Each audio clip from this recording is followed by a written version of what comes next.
Hey my lovelies, बात आज कैसे हैं आप लोग? आई होप आप सभी अच्छे होंगे, स्वस्थ होंगे, अपना स्टोरी लाइन को एंजॉय कर रहे होंगे। तो जो कोई भी मेरे चैनल पे न्यू आ रहा है, प्लीज़ मेरे चैनल को लाइक, शेयर, सब्सक्राइब करना मत भूलिएगा। और अगर आप लोगों को मेरे स्टोरी लाइन, उसके प्लॉट पसंद आ रहे हैं तो प्लीज़ मुझे कमेंट्स करके अप्रिशिएट करना भी मत भूलिएगा। जैसा भी लगे आप लोगों को ज़रूर बताइएगा। देन चलिए हम स्टार्ट करते हैं इस एपिक को। फर्स्ट ऑफ ऑल, जिन लोगों को भी मेरी स्टोरियाँ पसंद आती हैं वो लोग मुझे कमेंट करके ज़रूर बताएंगे। एंड देन हाँ, जिन लोगों को भी पसंद नहीं आती है वो चुपचाप सुनो ना यार, क्यों अपनी ओपिनियन देते रहते हो बाकी अदर्स लोग? मैं ही अकेले यूज़ करती हूँ क्या? व्हाटएवर जो भी है, मुझे समझ नहीं आता। अगर आप लोगों को हर चीज़ से प्रॉब्लम होती तो इनफैक्ट आप लोगों को बीएल सुननी ही नहीं चाहिए। और बाकी बच्चे रिएक्ट नहीं करेंगे, मैंने जिसको कहा है वो खुद ही समझ जाएंगे, ठीक है ना? That's why. तो अगर इतना ही हर चीज़ से प्रॉब्लम्स है तो बीएल्स भी मत सुना करो यार, क्योंकि ये भी इंडिया में उतना अच्छा रिस्पॉन्स नहीं करता है। बट फिर भी हम सब चला रहे हैं ना, क्योंकि हम सब बीएल फैंस हैं और हमें पसंद है ये। That's why. एक फैन फिक्शन को फैन फिक्शन की तरह नहीं लेते हो आप लोग, पता नहीं कहीं घुस जाते हो। अगर पसंद नहीं आ रही है तो सीधा स्किप मारो। अपना ओपिनियन रखोगे जिसके बाद कोई परिणाम निकलेगा क्या? मुझे तो नहीं लगता कि इसके बाद मैं शायद नहीं लाऊंगी, या वाट एवर जो भी है।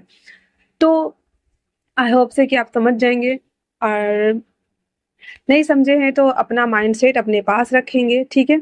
चलो हम स्टार्ट करते हैं आगे। जहाँ हमने लास्ट पार्ट में देखा कि जो हमारा वांगजी, हाँ, दूसरी बात मैं ये क्लियर कर दूं, ये ओमेगा वॉर्स है। ओमेगा वॉर्स स्टोरी में अल्फा मेल हो या ओमेगा मेल हो, अगर इग्मा है तो अल्फा को भी प्रेग्नेंट कर सकता है। एंड देन अगर ओमेगा है तो अल्फा ओमेगा को प्रेग्नेंट कर सकता है, एंड देन बेबी पैदा कर सकता है। आई होप कि आपके डाउट्स क्लियर हो गए होंगे। तो ये अगर बेबीज वाली स्टोरी है तो ओमेगा वॉर्स भी तो चल रही है, स्टार्टिंग से बताया गया है, इस पे लिखा हुआ भी है ओमेगा वॉर्स है। और ओमेगा वर्स कॉन्सेप्ट में हर जगह बेबीज आते ही आते हैं, ठीक है?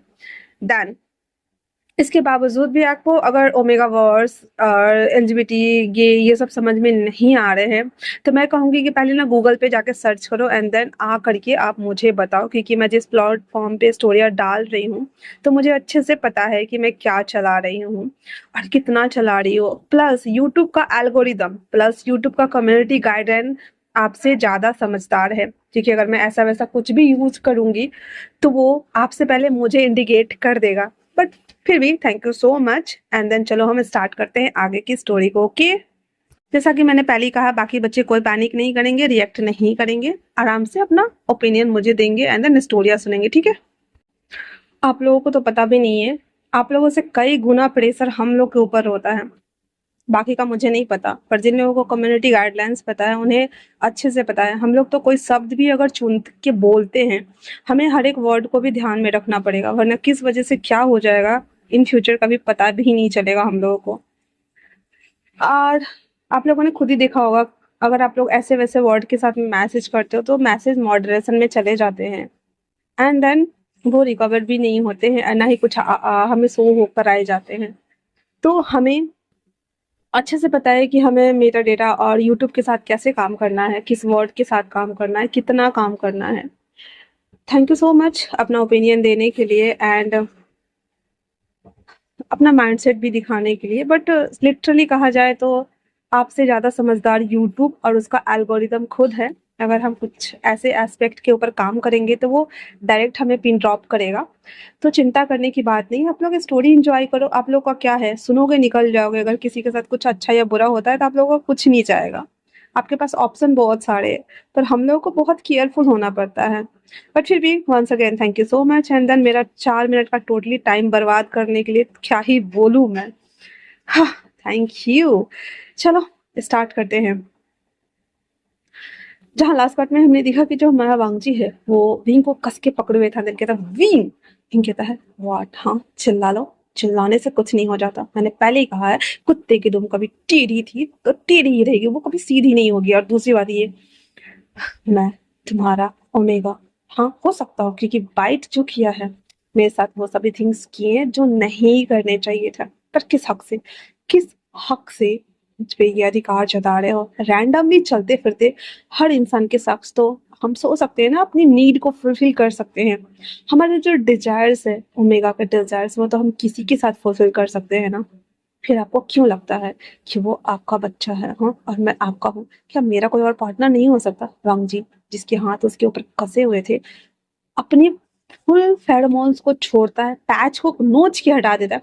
पूरा वॉशरूम ना रेड रेड रेड रेड उसके फेरोमोन से फिल हो रहे थे। विंग जिसकी आंखें फिर से ब्लडी हो रही थी, उसके नाक से वापस ब्लड आना स्टार्ट हो गया था, उसके पैर कांपना स्टार्ट हो गया था और वो हंसते कहता देखा, मैंने पहले ही कहा था। यो खो। और इतना बोल करके उसे देखता है जहाँ पे वांगजी उसके हाथ को छोड़ देता है, कहता है बाहर जाओ। मैंने कहा बाहर जाओ। कहता है क्यों जाओ बाहर? हाँ क्यों जाओ बाहर? मारना चाहते हो ना मुझे, मार डालो। देखो, अगर मैं आपका ओमेगा होता तो आपके फेरोमोन्स मुझे इफेक्ट नहीं करते। जहाँ पे विंग अपने आ रहे ब्लड्स को नाक से, नोजल से जो आ रहा था उसे क्लीन करते हुए उसे दिखा रहा था और कहता है हमारा कोई रिश्ता नहीं है।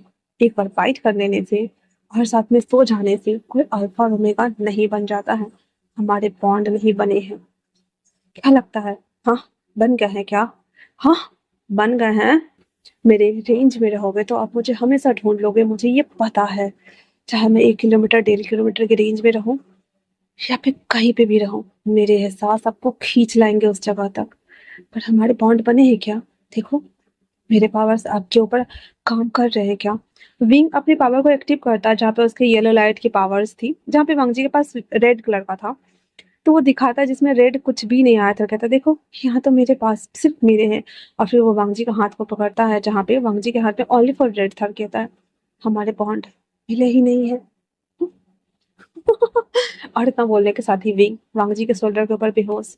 वांगजी जो कि आइसलैंड से टिक गया था, और वो उसे देखता है और उसे संभालते हुए कहता विंग विंग विंग। विंग जिसके नाक से खून बह रहा था और वो उसे गोद में लिए हुए था। वांगजी अपनी आईज को बंद करता है, अपनी फेरोमोन्स को आधा से ज्यादा एक ही सेकंड में क्यूक कंट्रोल करता है, एंड देन उसके गालों पे अपने कांपते हुए हाथ को लेके जाता है और कहता है विंग, मैंने फिर से तुम्हें ठहरा दिया। मेरी गलती बस इतनी है कि मैंने तुम्हें पाने की ख्वाहिश रखी थी और तुम्हें पाने की ख्वाहिश में मैं खुद को तुम्हारे नजरों में नीचे गिरा चुका हूँ। मुझे एहसास है उस पल का, उस दर्द का, जहाँ पे मैंने खुद के ऊपर कंट्रोल नहीं रखा था।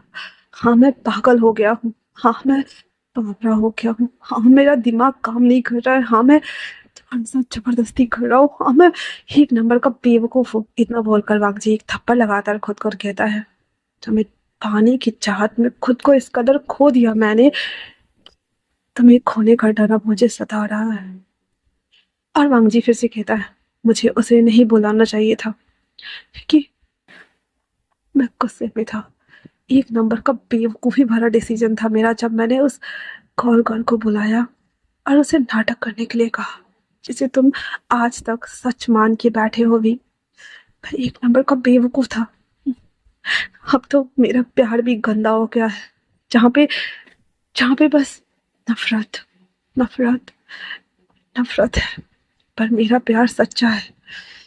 माना कि मैं उस वक्त अपने इमोशन को कंट्रोल ना कर सका, तुम्हें छूने की चाहत ने मुझे अंदर तक जला दिया था।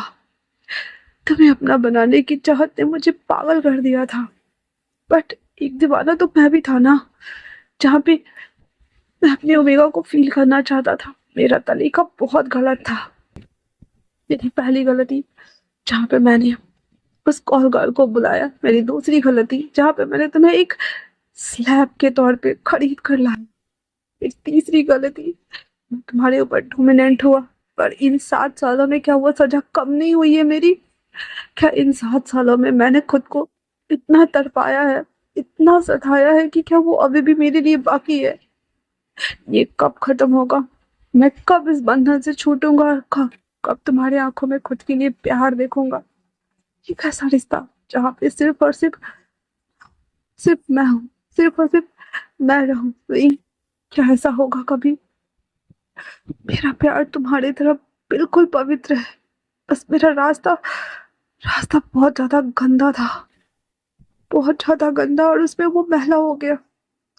Sorry, I am really sorry. अब कोई सफाई नहीं, कुछ नहीं। लगता है कि मैं गलत हूँ। हाँ, मैं गलत हूँ। तुम्हें लगता है कि मैंने तुम्हारे साथ बहुत गलत किया। हाँ, मैंने तुम्हारे साथ बहुत गलत किया। तुम्हें लगता है कि मैं सबके साथ सोता हूँ। मैं सबके साथ सोता हूँ। तुम्हें लगता है कि मैं अपने डिज़ायर्स पूरी करने के लिए कुछ भी करता हूँ। हाँ, हाँ, हाँ, मैं बहुत सारे तरीके अपनाता हूँ, सिर्फ़ तुम्हारा नाम लेकर। सच कहूँ तो अब फ़र्क नहीं पड़ता कि तुम मुझे अच्छा समझो या बुरा। फ़र्क तो इस चीज़ से पड़ता है कि तुम मुझसे अब दूर नहीं जा सकते हो। तुम्हें पूरी लाइफ़ अगर मुझसे नफ़रत करनी है, उस नफ़रत में मैं अपने लिए प्यार ढूँढूँगा। तुम्हें वो प्यार दूँगा। तुम्हारे लिए वो सब कुछ करूँगा जो एक अल्फ़ा अपनी ओमेगा के लिए करता है, एक फ़ादर अपने बच्चे के लिए करता है। हमारी दुनिया हसीन होगी और हमारे और भी बच्चे होंगे, और उस बच्चे में तुम्हारा प्यार मेरे लिए, मेरा प्यार तुम्हारे लिए और बच्चे के लिए होगा भी। मैं वो दुनिया ज़रूर बनाऊँगा। मैं वो दुनिया ज़रूर बनाऊँगा। मैं उस दुनिया में ज़रूर तुम्हें, शिवान को साथ लेके जाऊँगा।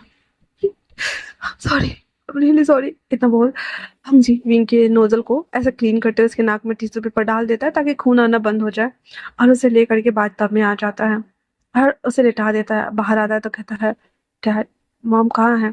हम जी कहता है, इवान आप आराम से ना टीवी देखो, मॉम नहा रही है तो हम थोड़ी देर में आ जाएंगे। आप यहाँ से कहीं मत जाना, ओके ना? कहीं नहीं जाओगे ना? इवान बाथरूम के साइड देखते हुए कहता है, क्या आपने मम्मा को कुछ किया है? थोड़ी देर पहले उनकी आवाज आ रही थी। वंग जी उसके बालों को केयर्स करता है, उसके फोरहेड पे किस करते हुए कहता है, आ, ये हम बड़ों के बीच की बात है। तुम्हारी मम्मा मुझसे नाराज है ना? तो मैं बस उसे मना रहा था और कुछ नहीं। फिर युवान देखता है कि वंग जी के गाल पे ना थप्पड़ के निशान पड़े हुए, एंड देन अपने हाथ को बढ़ाना चाहता था, जहाँ पे वंग जी देख पा रहा था कि युवान ना अपने छोटे छोटे हैंड उसके गालों की तरफ लेके जा रहा है। फिर एक फिंगर से ऐसे ऐसे ऐसे पिन करता है ना, जैसे चुभो देता है, तो वो पिन करते हुए कहता है, ये मम्मा ने किया क्या? वंग जी कहता है, नहीं नहीं, वो गलती से हो गया। हाँ, तुम यहीं रहना, मैं दरवाजा बंद कर देता, ठीक है? इतना बोल दरवाजा लॉक करता है और युवान को आराम से वहां पे बिठा देता है। फ़ोन भी वहाँ पे रख देता है, एंड उसके बाद वो अंदर चला आता है। वॉशरूम का गेट खुला ही था ताकि वो इवान की साउंड सुन सके, और वो अंदर आके कपड़े उतारता है। विंग ने सारे कपड़े पहने हुए थे पर वांगजी उतारता है और वो वॉट टब में आ जाता है और आकर के विंग को अपनी बाहों में ले लेता है ऊपर से और उसके बॉडी को टच कर रहा होता है। वांगजी जानता है कि वो विंग को बस ऐसे ही छू सकता है, ऐसे ही सब कुछ कर सकता है। अगर उसे होश आया है तो वो उसे हाथ भी लगाने नहीं देगा, पर वांगजी अपने डिजायर्स के ऊपर कंट्रोल नहीं कर पा रहा था। दैट्स व्हाई धीरे-धीरे करके उसके पैंट्स को उठाता है, सिर्फ पैंट्स खोलने पर। वो धीरे से आराम से उसके सब निकाल करके उसे फिर से अपनी तरफ पलटाता है और अपने आप को उसके इनसाइड इंटरकनेक्ट करते हुए अपनी आँखें बंद करते जोर से ग्रॉल करते हुए कहता है, "ये साँस मुझे पागल कर रही है। मैंने पूरे 7 साल वेट किया है तुम्हारे जिस्मों की गर्मी के लिए, तुम्हारे रूह तक उतरने के लिए भी। माफ़ करना मुझे, एक बार और के लिए प्लीज़ मुझे माफ़ कर देना।" अरे ना बोल हमारा वांग जी बस विंग को गले लगाए हुए था, वो कुछ नहीं कर रहा था, बस उसे अपने आप में होल्ड किए हुए था, उसे गले लगाए हुए था, जहाँ पे विंग पूरा बेहोश था। विंग के बैक के ऊपर वांग जी रब कर रहा था ताकि वो थोड़ा सा सूदिंग जो होते हैं अंदर से, जो उसकी हलचल थी वो कम हो जाए, क्योंकि वो जो अंदर के जो हार्मोन्स चेंज हो रहे थे वो वांग जी को पूरा रिफ्लेक्ट हो रहा था।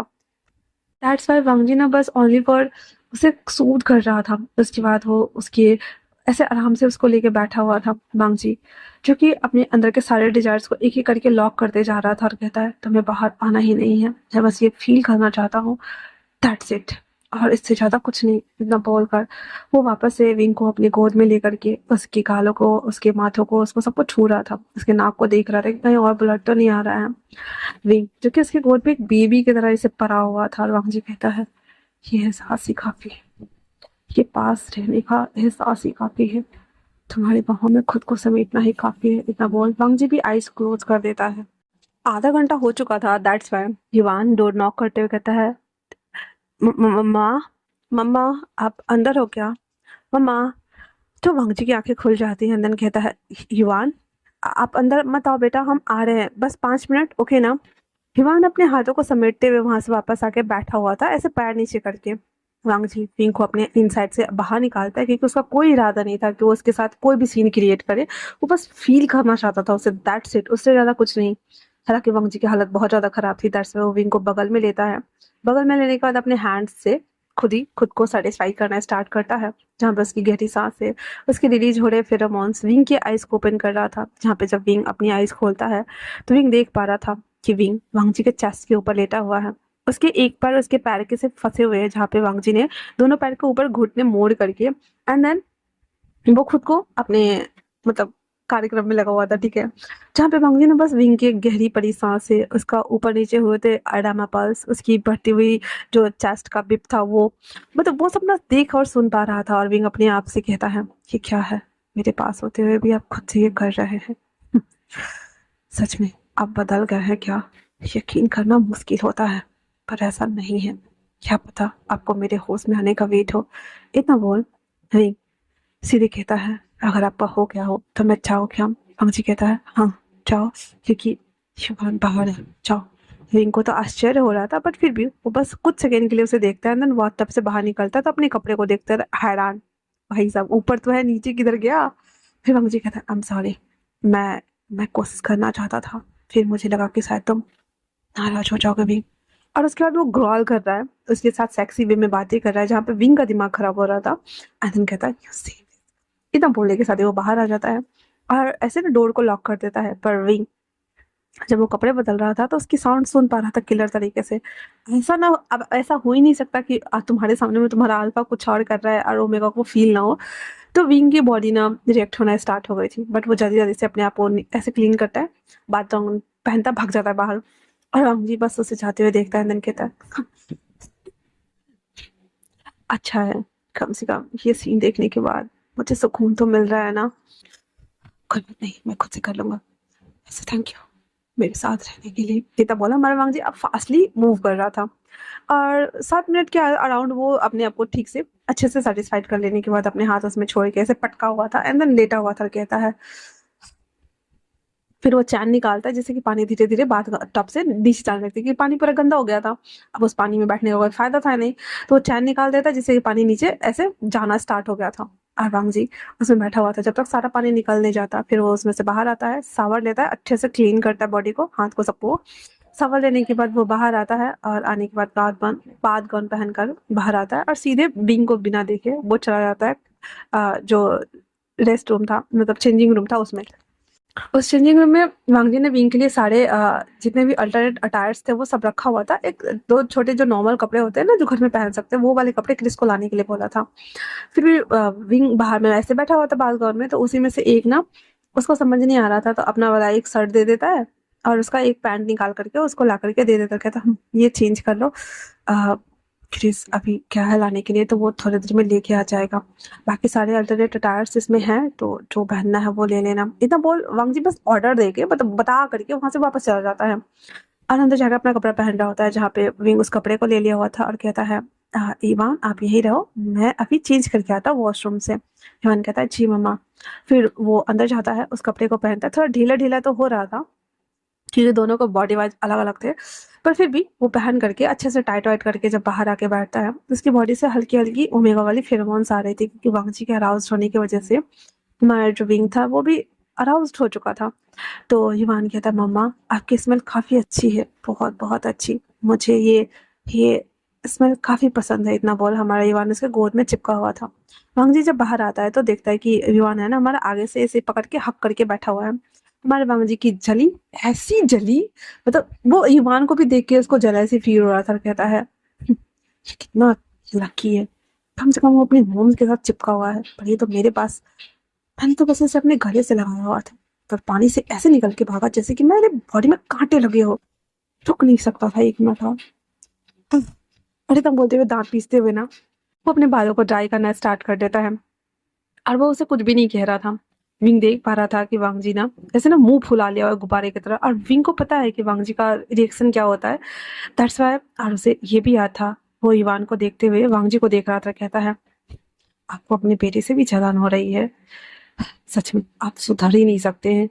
अरे बोल करके उसके बालों को केयर्स करते हुए कहता है आपको कुछ खाना है ईवान? ईवान कहता अभी तो 1 घंटे पहले खाया था ना, आप मेरे साथ बात करो ना। तो विंग कहता ठीक है। फिर अपने स्लीपर उतार करके उसे बीच बेड पर ले आके बिठा देता है एंड देन कहता है बोलो क्या हुआ? ईवान कहता है हम यहाँ से जर्मनी कब जाएंगे भाई साहब वांग जी। दूसरी तरफ मुड़ जाता है एंड देन उसके पास आके बैठते हुए कहता है अब हम कभी नहीं जाएंगे। हम्म? हम आपके लिए स्कूल ढूंढेंगे। ईवान ना ऐसे ना जब बोलता है ना तो सीधे एकदम ऐसे होता है धीरे से हट के ये विंग के गोद में जाके बैठ जाता है और वांग जी का हाथ ना खाली ही रह जाता है। वो अपने मन में कहता है मुझे अपने बच्चे को पाने के लिए और इसे पाने के लिए बहुत मेहनत करनी होगी। फिर वो हंसते हुए कहता है हाँ तो मैं आपके लिए किड्जी स्कूल ढूंढ दूंगा। ईवान कहता है पर मुझे आयजा के साथ जाना है, मुझे अकेले नहीं जाना, मुझे यहाँ नहीं रहना, यहाँ कोई नहीं है और मैं अकेले बोर हो जाऊंगा। वांग जी कुछ कहता फिर से वो अपने आप को विंग के गोद में छुपा लेता है जहाँ पे विंग कहता है आप मेरे और मेरे बच्चे को डरा रहे हैं। वांग जी कहता है रेस्ट करो मुझे कुछ काम है मैं नीचे जा रहा हूँ। इतना बोल वो लैपटॉप उठाता है अपना अंदर वहां से वो चला जाता है। विंग बस उसे जाते हुए देखता है और कहता है यहाँ लाकर हमें कैद कर दिया और खुद तो। फिर वो कहता है ईवान चलो हम नीचे चलते हैं। फिर वो अपने कपड़ों को अच्छे से ठीक ठाक करते हुए जब नीचे आता है तो वहां पे रिनिन पहले से किचन में थी जो कि खाना बना रही थी। विंग उसके पास आता है और आइलैंड पे हमारे ईवान को बिठाते हुए कहता है क्या बना रही हो। रिनिन कहती है आप दोनों के लिए रात का खाना बना रही हो। तो विंग कहता है वैसे भी मैं बैठे हुए बोर हो रहा हूँ तो लाओ दो मैं बना लेता हूँ। तो वो कहता है हाँ नहीं सर ये मेरा काम है और मैं खाना बना के चली जाऊंगी, आप चाहे तो बाद में गर्म कर सकते हैं। किंग कहता है बाकी अगर कोई और काम है तो कर लो और सिंक में बर्तन भी पड़े हुए हैं तो वो धो लो। रेनेट कहती है बट सर। कहता है जाओ। रेनेट जी सर बोल करके और बर्तन धोने चली जाती है और विंग ना उस सब्जी वगैरह को चॉप कर रहा था जहाँ पे युवान कहता है मॉम अब आप यहाँ पे क्या करोगे, आप तो वहाँ पे डॉक्टर थे और यहाँ पे तो आपको करने के लिए कुछ भी नहीं है। तो विंग कहता है वो तो है, क्या पता मैं यहाँ पे भी डॉक्टर बन जाऊँ तो ईवान कहता है सच्ची। कहता मुझे एंड अभी तो नहीं कह सकते बट बाद में अगर ऐसा हुआ तो सोचेंगे है ना। ईवान कहता फिर तो अच्छा है, फिर हम आयजा को भी बुला लेंगे अर्चना आंटी को भी बुला लेंगे अंकल को भी बुला लेंगे और फिर सब साथ में रहेंगे है ना। विंग कहता है हम सब साथ में रहेंगे, सब इकट्ठे रहेंगे। हिमान कहता मुझे उनकी बहुत याद आ रही है। तो हमारा जो विंग था कहता मुझे भी। वांग जी जो कि वो स्टडी रूम में काम कर रहा था पर ईवान की हल्की हल्की आ रही आवाज को सुन करके वो स्टडी रूम से आकर हॉल में बैठ गया था और उसकी सारी बातें सुन रहा था और कहता है जब तक मुझे यकीन ना हो जाए कि तुम मुझे छोड़कर नहीं जाओगे विंग मैं यहाँ पे किसी को भी नहीं आने दूंगा। तुम्हारा कोई भरोसा नहीं है, तुम एक बार पहले ही मुझे छोड़ के जा चुके हो और दूसरी बार तो मैं कोई भी रिस्क नहीं लेने वाला हूँ। इतना बोल हमारा वांग जी उस तरफ देखता है देन वापस से काम करने लगा था जहाँ पे ईवान की छोटी छोटी हल्की हल्की बातें उसे सुनाई दे रही थी। भीम उसके साथ बातें कर रहा था बहुत ही आराम से कैजुअल वे में। वहीं दूसरी तरफ सनाया सोफे पे आयजा को लेकर के गोद में बैठी हुई थी एंड देन उसके पास कैल्विन आता है पानी लेकर के। आयजा उसकी गोद से उतर के डैड के गोद में चली जाती है और कहती है टाटा टाटा मम्मा ना पूरा टाइम रो रही हैं। तो कैल्विन कहता है बेबी तुम्हारी आंखों में आंसू मैं नहीं देख सकता हूँ, क्यों रो रहे हो। स्नेहा कहती है अगर मेरे आंखों में आंसू नहीं देख सकते तो प्लीज मुझे चाइना लेके चलो। I wanna go China please Calvin please. मैंने मैंने तुम्हारी हर बात मानी है। मैंने मैंने एक गुड वाइफ बनकर मैंने तुम्हारी सारी बात मानी है। Please Calvin I want go please please Calvin.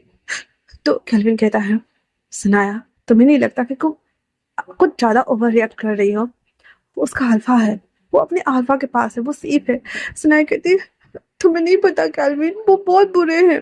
तो कैल्विन कहता है अगर 7 साल बाद मुझे मेरी सनाया मिलेगी तो मैं भी बुरा बन जाऊंगा क्योंकि अगर मुझे सनाया को छुपा कर रखना है तो मैं तो बुरे की सारी हद पार कर दूंगा। सनाया अगर वो कर रहा है तो कुछ गलत नहीं कर रहा है, तुम्हें समझना होगा। एक अल्फा अपनी ओमेगा को दूर नहीं कर सकता, ना ही जा सकता है, ना ही छोड़ सकता है। उनकी आंखों में मैंने वो फायर देखा है और वो ऐसा कर रहे हैं तो वो बिल्कुल सही कर रहे हैं। वैसे भी 7 साल उसका ओमेगा उससे दूर था, तुम जानती हो ना 7 साल कम नहीं होते। सुनाया body desires mega pheromones heat cycles काम ये दुनियादारी ये समाज ये सब कुछ झेलना पड़ता है।